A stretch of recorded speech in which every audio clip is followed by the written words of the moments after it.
Hi friends, Virat Kohli மற்றும் ரோஹித் சர்மா ரெண்டு பேருக்குமே ஏராளமான ரசிகர்கள் இருக்காங்க. ஐபிஎல் போட்டியில் ஆர்சிபி அணி மற்றும் மும்பை இந்தியன்ஸ் ரெண்டு அணிகளுக்குமே எக்கச்சக்கமான ரசிகர்கள் இருக்காங்க. இப்போ ஐபிஎல் சிறந்த வீரர் யார், சிறந்த கேப்டன் விராட் கோலி மற்றும் ரோஹித் சர்மா, இவங்க ரெண்டு பேரையும் ஒப்பிட்டு பார்க்கும் பொழுது விராட் கோலி பார்த்தீங்க அப்படின்னா 163 போட்டிகளில் விளையாண்டு 4948 ரன்கள் அடிச்சிருக்காரு.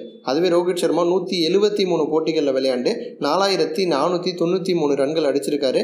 விராட் கோலியோட அதிகபட்ச ஸ்கோர் ஐபிஎல்ல 113, ரோஹித் சர்மாவுடைய அதிகபட்ச ஸ்கோர் 109 நாட் அவுட். ஆவரேஜ் அப்படின்னு நம்ம பார்க்கும்போது விராட் கோலி 38.35 வச்சிருக்காரு, ரோஹித் சர்மா 31.86 வச்சிருக்காரு. ஸ்ட்ரைக் ரேட் அப்படின்னு நம்ம பார்க்கும்போது விராட் கோலி 130.76 வச்சிருக்காரு, ரோஹித் சர்மா 131.02 வச்சிருக்காரு. விராட் கோலி 4 சதம் அடிச்சிருக்காரு ஐபிஎல் போட்டியில், 34 அரை சதம் அடிச்சிருக்காரு. ரோஹித் சர்மா 1 சதம் அடிச்சிருக்காரு, 34 அரை சதம் அடிச்சிருக்காரு. விராட் கோலி 434 4 அடிச்சிருக்காரு, ரோஹித் சர்மா 379 4 அடிச்சிருக்காரு. விராட் கோலி 178 6 அடிச்சிருக்காரு, ரோஹித் சர்மா 184 6 அடிச்சிருக்காரு.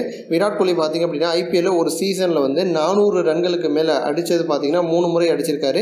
2011 அந்த சீசனில் 460 அடித்தார், 2013 457 அடித்தார், 2016 640 அடித்தார். 3 முறை 400 ரன்களுக்கு மேலே அடிச்சிருக்காரு. ரோஹித் சர்மா ஒரு முறை மட்டும்தான் 400 ரன்களுக்கு மேலே அடிச்சிருக்காரு. 2013 409 ரன்கள் அடித்தார். அதுதான் ஒட்டுமொத்த ஐபிஎல் சீசன்ல ஒரு சீசன்ல ரோஹித் அடிச்ச அதிக ஸ்கோர் அப்படின்னு சொல்லலாம். அப்போ ஒரு வீரராக பார்க்கும்போது ரோஹித் சர்மாவோட விராட் கோலி எல்லா விதத்திலையும் சிறப்பாக செயல்பட்டு வர்றாரு. ஸோ சிறந்த வீரர் அப்படின்னு பார்க்கும்போது கண்டிப்பாக அது விராட் கோலி, அதில் மாற்று கருத்தே கிடையாது. அதுவே கேப்டன் அப்படின்னு நம்ம பார்க்கும்போது ரோஹித் சர்மா 2013 மும்பை அணியோட கேப்டனாக இருக்காரு. 89 போட்டிகளுக்கு கேப்டனாக இருந்திருக்காரு. அதில் 51 போட்டியில் வெற்றி, 37 போட்டியில் தோல்வி. வெற்றி சதவிகிதம் அப்படின்னு பார்த்தீங்கன்னா 57.31. அதுவே விராட் கோலி பார்த்தீங்கன்னா 2011 ஆர்சிபியோட கேப்டனாக இருக்காரு. 96 போட்டிக்கு கேப்டனாக இருந்திருக்காரு. அதில் 44 போட்டியில் வெற்றி, 47 போட்டியில் தோல்வி. வெற்றி சதவிகிதம் 45.83. ஒரு கேப்டனாக பார்த்தீங்க அப்படின்னா ரோஹித் சர்மா தான் கலக்கியிருக்காரு. ரோஹித் சர்மா 3 முறை மும்பை அணிக்கு கோப்பை வாங்கி கொடுத்துருக்காரு.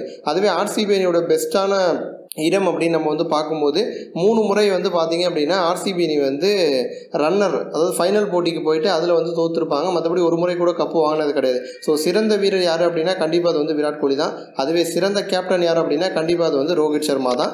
இது போன்ற இன்னும் பல ஸ்போர்ட்ஸ் செய்திகளை தெரிஞ்சுக்க ரெட் கலர் பாக்ஸாக கிளிக் பண்ணி நம்ம சேனல் சப்ஸ்கிரைப் பண்ணுங்கள். அந்த வீடியோ உங்களுக்கு பிடிச்சிருந்துச்சு அப்படின்னா லைக் பண்ணுங்கள், ஷேர் பண்ணுங்கள். நன்றி.